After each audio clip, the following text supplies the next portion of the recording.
আসসালামু আলাইকুম।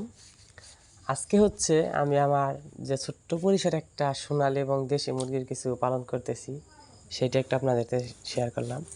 আমার মুরগিগুলোর আমি কিছু সোনালী আছে এবং কিছু দেশি আছে এবং কিছু বাচ্চা মানে ভিন্ন সাইজের, একেকগুলো এক এক সাইজের।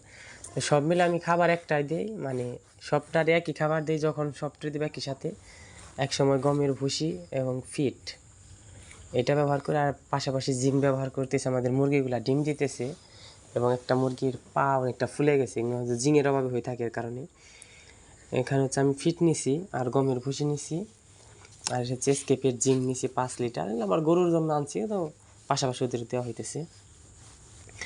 আমার মুরগিগুলা এক একটা এক এক বয়সের এক এক রকম, তাও সব বেলা আমি মানে একই খাবার দিতেছি, মানে গমের ভুসি ফিট এক বেলা, আবার দুপুরে দিতেছি শুধু ভুট্টা, বিকেলে দিতেছি আপনার ভুট্টা ভাঙা কিংবা গম, এইরকমভাবে দিতেছি।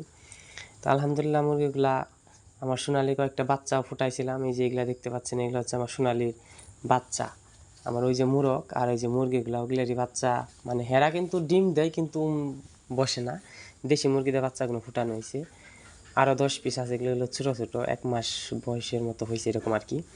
তো মুরগটা আমার, এই মুরগ এবং এই যে পাশে এক পাতিলে যে 2টা মুরগি খাইতেছি, এই মুরগি আর এই মুরগটা আমার 3 কেজি করে এক একটা। 2টা আমার 8 কেজি 700 গ্রাম আছে। 3টা মুরগি 2টা মুরগি একটা মুরগ।